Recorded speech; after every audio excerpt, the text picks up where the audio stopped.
શ્રી ગણેશાય નમઃ. જય શ્રી કૃષ્ણ. મિત્રો, આજે આપણા વિડીયોમાં જાણીશું વૈશાખ માસની શુક્લ પક્ષની ત્રીજ વિશે, કે જેને આપણે અક્ષય તૃતીયા કે અખાત્રીજથી ઓળખીએ છીએ. આપણા શાસ્ત્રોમાં અખાત્રીજને વિશેષ મહત્ત્વ આપવામાં આવ્યું છે અને તેને યુગાની તિથિ પણ કહે છે. અને મિત્રો, જો તમને મારો આ વિડીયો પસંદ પડે તો તેને લાઈક, શેર અને સબસ્ક્રાઈબ અવશ્ય કરી લેજો. અખાત્રીજ એ સ્વયં સિદ્ધ મુહૂર્તનો દિવસ છે, તેમજ તેને વણજોયા મુહૂર્તનો દિવસ પણ કહે છે, કારણ કે આ દિવસે કોઈ પણ શુભ કાર્ય કરવા માટે કોઈ પંચાંગમાં જોવાની જરૂર નથી કે કોઈ મુહૂર્ત જોવાની જરૂર રહેતી નથી. આ દિવસે શરૂ કરેલા કાર્યો સ્વતઃ સિદ્ધ થઈ જાય છે અને પરિપૂર્ણ થાય છે, તેમજ તેનો ક્યારેય ક્ષય થતો નથી. અખાત્રીજનો પ્રારંભ 19 એપ્રિલે રવિવારે સવારે 10:50 થશે, જ્યારે તેની સમાપ્તિ 20 એપ્રિલે સોમવારે સવારે 7:27 પૂર્ણ થશે. અખાત્રીજનો દિવસ એટલો ઉત્તમ અને પવિત્ર મનાય છે કે આ દિવસે અનેક શુભ ઘટનાઓ અને પ્રસંગો બન્યા હતા. વૈશાખ મહિનો એ ભગવાન વિષ્ણુને સમર્પિત છે અને આ મહિનામાં ભગવાન વિષ્ણુની ભક્તિ કરવાનો શ્રેષ્ઠ કાળ ગણાય છે. પૌરાણિક માન્યતા પ્રમાણે ભગવાન વિષ્ણુના છઠ્ઠા અવતાર ગણાતા એવા ભગવાન પરશુરામનો જન્મ જયંતિ આ અખાત્રીજના દિવસે જ ધામેધૂમે ઉજવાય છે. અને કહેવાય છે કે ભગવાન પરશુરામે પાપી, અત્યાચારી અને અધર્મી રાજાઓનો સંહાર કરી ધર્મની સ્થાપના માટે અવતાર ધારણ કર્યો હતો. અને ભગવાન પરશુરામે 21 વખત પૃથ્વી પર અધર્મી પાપી રાજાઓનો સંહાર કર્યો હતો. તેમજ ભગવાન નરનારાયણ અને ભગવાન હયગ્રીવનો અવતાર પણ અખાત્રીજના દિવસે થયો હતો. અખાત્રીજના દિવસે કરેલા પૂજાપાઠ, મંત્ર જાપ, પુણ્ય કાર્યો, દાન અને સ્નાન વગેરેનું ફળ અનંત ગણાય છે. તેમજ આ દિવસે શુભ ખરીદારી જેવું કે સોનું, વાહન, મકાન અને માંગલિક કાર્યો જેવા કે વિવાહ વગેરેનું પરિણામ શુભ મળે છે. અખાત્રીજના દિવસે અન્નદાન અને જળદાનનું વિશેષ મહત્ત્વ છે.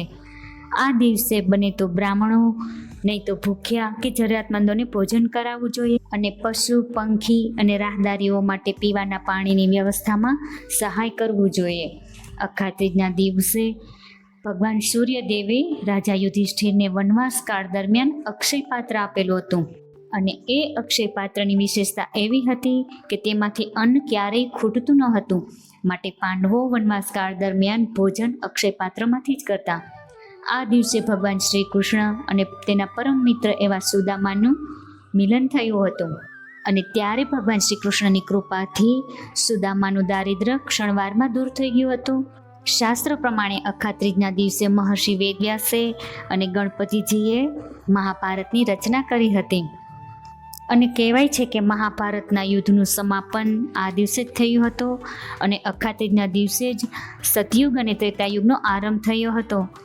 પુરાણો અનુસાર જ્યારે કુબેરજી લક્ષ્મીહીન થઈ ગયા અને ત્યારે ભગવાન શિવે કુબેરજીને ભગવાન વિષ્ણુ અને લક્ષ્મીજીની ઉપાસના કરવા જણાવ્યું હતું.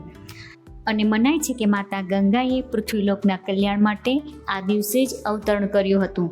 અને પૃથ્વી પરના હરેક જીવાત્માને અન્ન પ્રાપ્તિ કરાવતા એવામાં અન્નપૂર્ણાનું પ્રાગટ્ય પણ આજે જ થયું હતું.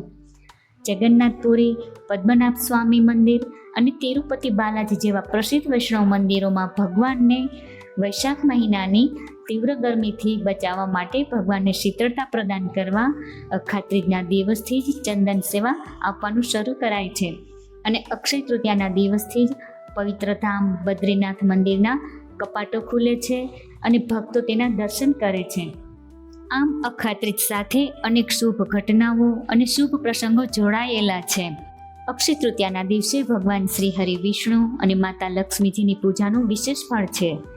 આ દિવસે સૂર્યોદય પહેલાં સ્નાનાદિથી પરવારી ભગવાન શ્રી હરિ વિષ્ણુ અને માતા લક્ષ્મીજીની પૂજા કરવાનો સંકલ્પ કરવો અને ત્યારબાદ ઘરના મંદિર અથવા ઘરની પવિત્ર જગ્યાએ બાજોઠ રાખવો અને તેના પર સ્વચ્છ સફેદ કે લાલ રંગનું વસ્ત્ર બિછાવવું. અને ત્યારબાદ તેના પર ભગવાન શ્રી હરિ વિષ્ણુ અને માતા લક્ષ્મીજીની મૂર્તિ બિરાજિત કરવી. જો મૂર્તિ હોય તો તેને પંચામૃતથી સ્નાન કરાવવું, ત્યારબાદ શુદ્ધ જળથી સ્નાન કરાવવું. અને જો ફોટો હોય તો તેને સ્વચ્છ વસ્ત્રથી લૂછી નાખવો. અને ત્યારબાદ ભગવાનને ધૂપ દીપ કરવા, પુષ્પો ચડાવવા, અક્ષત કંકુ વગેરે ચડાવવા અને ત્યારબાદ નૈવેદ્ય ધરવું. અને બને તો ઋતુફળ પણ ધરાવી શકાય છે. અને ત્યારબાદ ભગવાન વિષ્ણુ સહસ્ત્ર નામના પાઠ કરી શકાય છે, નારાયણ કવચના પાઠ કરી શકાય છે, વિષ્ણુ લક્ષ્મીજીના મંત્રોનો જાપ કરી શકાય છે. અને લક્ષ્મી પ્રાપ્તિ માટે શ્રી સુક્તમ અને કનકધારા સ્ત્રોતના પાઠ વિશેષ કરવા. ત્યારબાદ લક્ષ્મીજી અને નારાયણ ભગવાન શ્રી હરિની આરતી કરવી અને છેલ્લે પૂજામાં જાણે અજાણે થયેલા દોષો અને ભૂલો માટે ક્ષમા યાચના કરવી. ધન્યવાદ.